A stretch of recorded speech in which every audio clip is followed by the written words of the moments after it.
बात करने वाले हैं कैस्केडिंग इन फॉरेन कीज का।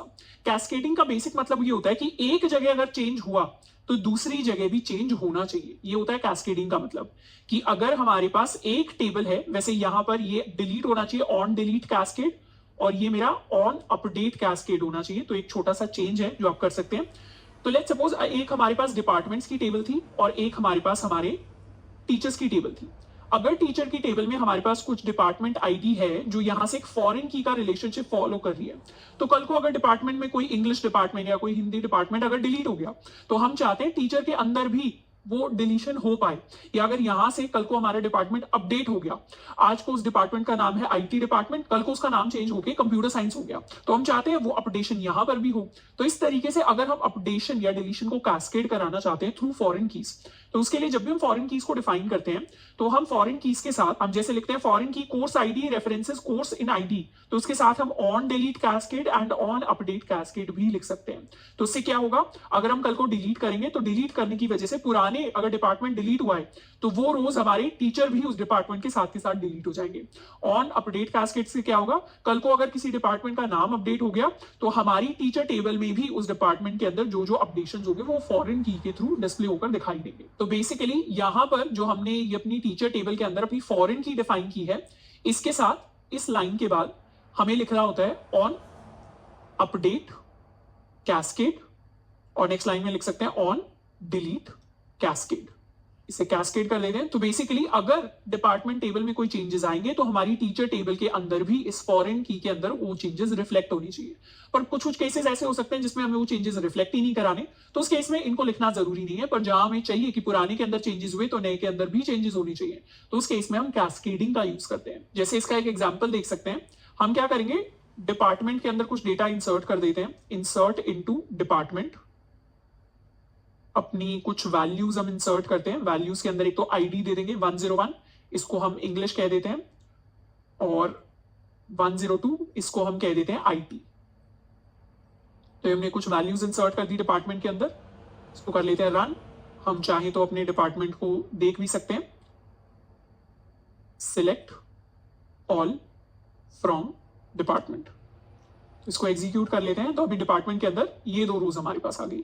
उसी तरीके से हम चाहें तो टीचर्स के अंदर भी डेटा को इंसर्ट कर सकते हैं। Insert into teacher values. क्या वैल्यूज इंसर्ट करेंगे, टीचर की आईडी आ जाएगी एक तो हमारे पास, उसके अलावा टीचर का नाम आ जाएगा, let's call them Adam, and अपने डिपार्टमेंट की आईडी आ जाएगी। Department let's give it 101 and 102 है, तो एडम को हम ईव कर देते हैं, इसे 102 डिपार्टमेंट का टीचर बना देते हैं, एंड इस तरीके से। तो इसको भी हम कर लेते हैं वैल्यूज को इंसर्ट की। तो यहां पर भी एक क्वेरी चला सकते हैं, सिलेक्ट ऑल फ्रॉम टीचर। इसको सिलेक्ट कर लिया, एग्जीक्यूट किया, तो ये हमारे टीचर्स आ गए और ये इनकी डिपार्टमेंट आईडी आ गई। अब हम चाहें कि कल को हमारी जो डिपार्टमेंट आईडी है, आईटी की डिपार्टमेंट आईडी चेंज होकर 103 हो जाएगी। कैसे हो जाएगी, अपडेट। अच्छा, वैसे उसके लिए एक और चीज हमें करनी पड़ेगी, क्योंकि टीचर टेबल को हम ऑलरेडी बना चुके थे विदाउट कैस्केडिंग, तो इस टेबल को हमें दोबारा से रिक्रिएट करके देखना पड़ेगा। उसको एक बार करते हैं, ड्रॉप टेबल टीचर हम एक बार करते हैं।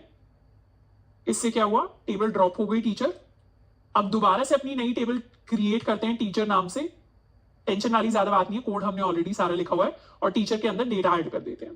वेरीफाई कर लेते हैं टीचर टेबल बनी क्या, ये बन गई हमारी टीचर टेबल, एंड इसके अंदर डेटा भी आ गया, तो ऑल गुड।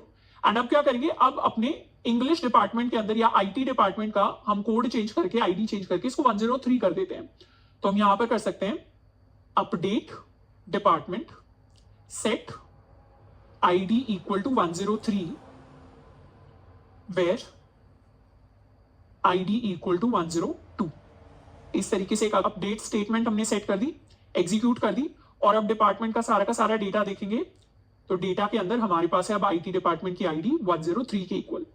वही सेम चीज हम टीचर के लिए चेक कर सकते हैं। टीचर्स के अंदर क्या हुआ, इवन दो टीचर वाली टेबल के अंदर हमने कोई चेंज नहीं किया, फिर भी क्या हुआ, ईव के लिए जो डिपार्टमेंट आईडी थी ऑलरेडी 102 थी, अब वो डिपार्टमेंट आईडी चेंज होकर खुद से 103 हो गई है।